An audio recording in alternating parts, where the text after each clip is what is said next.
Boa noite. Legislativo realiza a primeira sessão remota do mês de julho. As coisas têm que continuar andando, mesmo enfrentando essa pandemia que atacou aí ao mundo, é uma questão mundial, e nós aqui em Passo Fundo estamos fazendo as coisas como a gente pode dentro de uma questão segura. Governador Eduardo Leite faz alerta para municípios que estão em situação mais crítica. Se não houver recrudescimento, se não houver diminuição dessa velocidade, essas regiões vão migrar para a bandeira preta. E se na bandeira preta não houver a redução, fatalmente terá que haver algum tipo de restrição à circulação de pessoas nas ruas. Especialista observa a redução no número de diagnósticos de câncer no país. Esta falta de diagnósticos vai levar inevitavelmente a uma perda de qualidade de vida, a diagnósticos atrasados, comprometendo a expectativa de vida e as perspectivas de cura. E ainda, saiba quais são os seus direitos no cancelamento de passagens aéreas. Eventuais multas contratuais podem ser cobradas dependendo do contrato. Tarifas de embarque devem ser reembolsadas integralmente.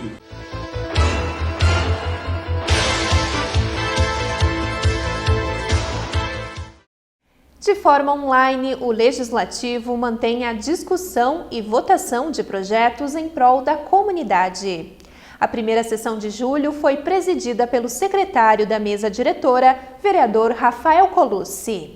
Na agenda do dia constavam 3 indicações, entre elas uma solicitação de cancelamento do Campeonato Municipal de Futebol Amador, para que os recursos sejam aplicados na compra de cestas básicas para famílias de baixa renda. Na mesma sessão, havia ainda o protocolo de 2 moções, 12 pedidos de providências e um pedido de informação. 2 projetos de lei passaram por segunda discussão prévia.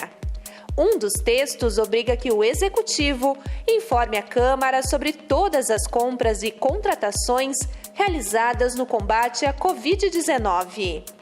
Já o projeto de lei que denomina de Delvo Basejo uma praça localizada no bairro Petrópolis foi aprovado por unanimidade. A Câmara de Passo Fundo foi a primeira Câmara do Brasil a fazer as sessões online, mostrando para a comunidade que o trabalho vem continuando, vem sendo feito, vem sendo realizado, todas as atividades internas da casa, as comissões continuam funcionando, os projetos tramitando, a atenção ao público se dá através dos canais remotos, através dos e-mails dos vereadores, dos telefones, porque os trabalhos não podem parar e de fato não pararam. As coisas têm que continuar andando, mesmo enfrentando essa pandemia que atacou aí ao mundo, é uma questão mundial, e nós aqui em Passo Fundo estamos fazendo as coisas como a gente pode dentro de uma questão segura. A gente recomenda às pessoas que continuem usando a máscara, que continuem usando o álcool gel, que continuem fazendo os devidos cuidados, porque tá aí, o vírus mata, ele é um vírus com alto poder de transmissão. A Câmara de Vereadores de Passo Fundo está de parabéns. Eu já tive a oportunidade de presidir outras sessões online. É a primeira, uma experiência totalmente diferente, porque remoto a gente não tem aquela questão de estar com os colegas, de poder discutir, dialogar de uma forma mais ampla e mais próxima, como é de costume, mas isso vai passar, dias melhores virão e a gente vai retomar as atividades aqui dentro da Câmara de Vereadores, podendo receber a população, que é aqueles que nos interessa, aquelas pessoas que a gente tem que trabalhar para fazer o resultado acontecer na cidade. Os resultados da 5ª rodada de testes rápidos da pesquisa sobre a prevalência da Covid-19 no Rio Grande do Sul foram divulgados ontem. Nesta segunda fase, foram aplicados 4.500 testes em 9 cidades, incluindo Passo Fundo. No total, foram identificados 21 casos positivos que ajudam a compreender a evolução da doença. Confira a explicação de Fernando Barros, médico e professor da Universidade Federal de Pelotas. Nós tivemos 4 casos em Caxias, 3 em Passo Fundo, 3 em Juí, 3 em Uruguaiana, 3 em Santa Cruz. 2 em Canoas e 2 em Porto Alegre, 1 em Pelotas. Nessa etapa, a única cidade da nossa amostra que não teve um caso positivo foi Santa Maria. Mas, lógico, nós estamos tratando de números pequenos, e isso não indica de nenhuma forma que não há a doença em Santa Maria, porque nós estamos tratando de casos, números pequenos. O que isso aqui nos indica um pouco é que existe uma certa difusão mais ou menos homogênea da infecção dentro dessas cidades que são estudadas no inquérito. Com a nossa estimativa, para cada 1 milhão de habitantes no Rio Grande do Sul, nós estimamos que hajam cerca de 5.000 infectados reais, em contraponto aos 2.200 que são as estimações de casos notificados por milhão. De novo, então, nós temos 2 casos reais para 1 caso notificado, mas com intervalo de confiança, isso aqui chega a 1,3 casos. Então, na verdade, nós temos diminuído a relação entre o que nós estimamos e aquilo que o governo vem diagnosticando através da testagem. A nossa recomendação é que se amplie a testagem de vírus com PCR e que se aumente a busca ativa e isolamento de casos. Nós temos no Rio Grande do Sul, atualmente, cerca de 400 ou 500 ou mais, um pouco, casos novos confirmados por dia. Nós estamos ainda num momento onde é possível que esses novos casos, esses casos sintomáticos, sejam testados, os seus contactantes também, e que se faça uma busca ativa e isolamento para tentar, então, controlar a infecção. Nós sabemos que as medidas de distanciamento social, se não acompanhadas de ampla testagem, podem não ter o efeito desejado. O governador Eduardo Leite pediu engajamento da população ao plano de distanciamento controlado, especialmente nas regiões que estão em bandeira vermelha, buscando reduzir a disseminação do vírus. Caso contrário, as restrições serão ainda maiores. Se não houver recrudescimento, se não houver diminuição dessa velocidade, essas regiões vão migrar para a bandeira preta. E se na bandeira preta não houver a redução, fatalmente terá que haver algum tipo de restrição à circulação de pessoas nas ruas. O que a gente está chamando a atenção está nas mãos de toda a sociedade, de todos nós juntos, evitarmos que haja restrições maiores. Quanto mais todos aqueles que puderem ficar em casa ficarem, menos o vírus circula, menos há contágio e, consequentemente, a gente consegue manter a disseminação do vírus dentro de uma velocidade que é suportável para o nosso sistema de saúde, que já aumentou a sua capacidade em mais de 70% nas internações de UTI. Só para dar um dado, né, mais uma vez, a quem está nos acompanhando, eram 933 leitos de UTI SUS, já são mais de 1.600 hoje e vamos chegar a mais de 1.900. Vamos ter um incremento de mais de 100% dos leitos de UTI do SUS.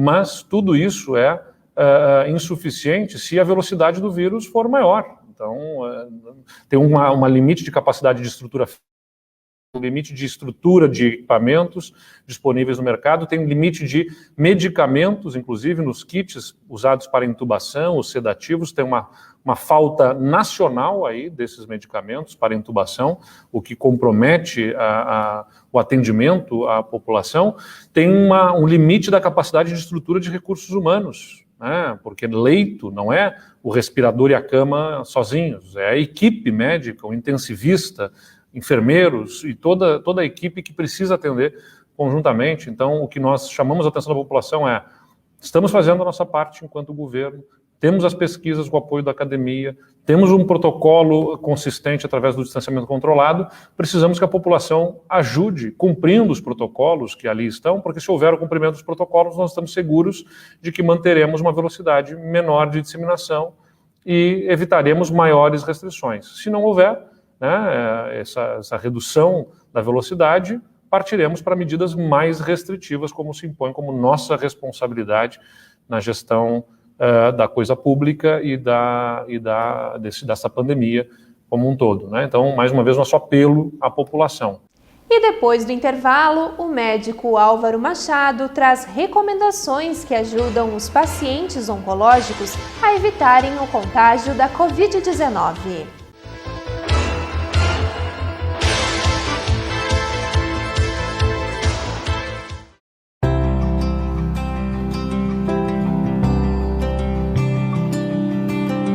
Dentro do modelo de distanciamento controlado, o Rio Grande do Sul foi dividido em 20 regiões. Cada uma delas é classificada semanalmente em uma das 4 cores de bandeiras que sinalizam o risco em relação ao coronavírus. São essas bandeiras que determinam o nível de restrições que as cidades precisam manter para conter a disseminação do vírus e para não sobrecarregar o sistema de saúde. A bandeira amarela indica risco baixo, a laranja, médio, a vermelha é risco alto e a preta significa que a região está em altíssimo risco. Para chegar no cálculo que define a bandeira de uma região, são utilizados 11 indicadores, que servem para analisar a velocidade de propagação da Covid-19 e a capacidade de atendimento do sistema de saúde local. Os indicadores têm pesos diferentes, que vão influenciar na média final da região. Todo o cálculo foi montado a partir de métodos estatísticos e cada um desses indicadores também ganha uma bandeira, que vai de amarela a preta, de acordo com os números da região. A bandeira final de uma região é o resultado da média das bandeiras dos indicadores. Esse resultado é divulgado sempre aos sábados, nos canais oficiais do governo do estado. Na primeira semana em que houve troca de bandeiras no estado, por exemplo, a melhora em 2 indicadores em Lajeado fez com que a região mudasse de cor. A queda no número de casos semanais e a variação no número de internados por síndrome respiratória aguda grave em UTI fez com que a bandeira passasse de vermelha para laranja e a região pudesse adotar medidas menos rígidas de distanciamento. Para mais informações sobre as bandeiras, acesse www.distanciamentocontrolado.rs.gov.br.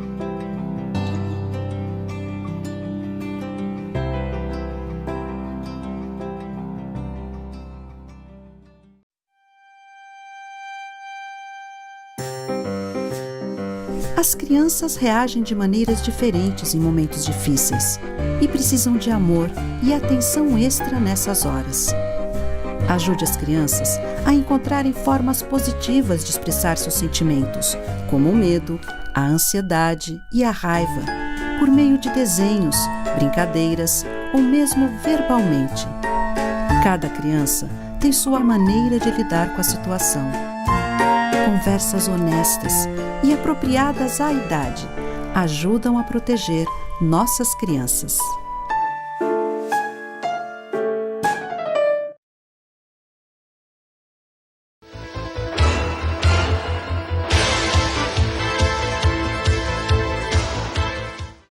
O número de exames para rastreio de câncer apresentou grande queda no país todo em razão da pandemia. Isso é preocupante porque o diagnóstico tardio da doença pode impactar nas chances de cura e, mais adiante, sobrecarregar o sistema de saúde. Por isso, pedimos ao oncologista clínico Álvaro Machado que comentasse o tema.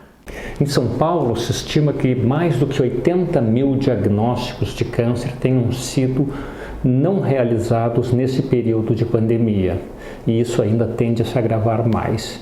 Esta falta de diagnósticos vai levar inevitavelmente a uma perda de qualidade de vida, a diagnósticos atrasados, comprometendo a expectativa de vida e as perspectivas de cura.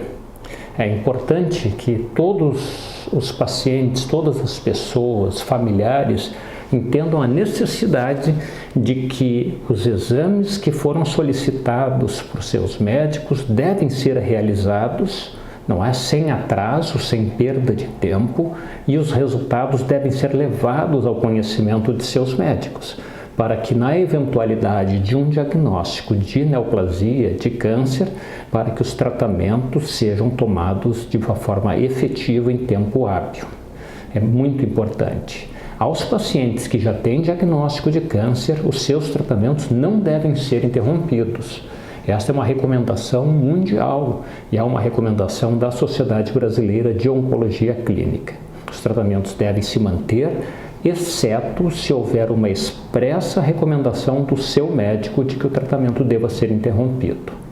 Cuidados especiais devem ser tomados nesse período, mas os tratamentos não devem ser interrompidos. O atraso nos diagnósticos e os cancelamentos de cirurgia tem sido uma rotina nos serviços de oncologia, principalmente nos serviços do SUS, no atendimento público.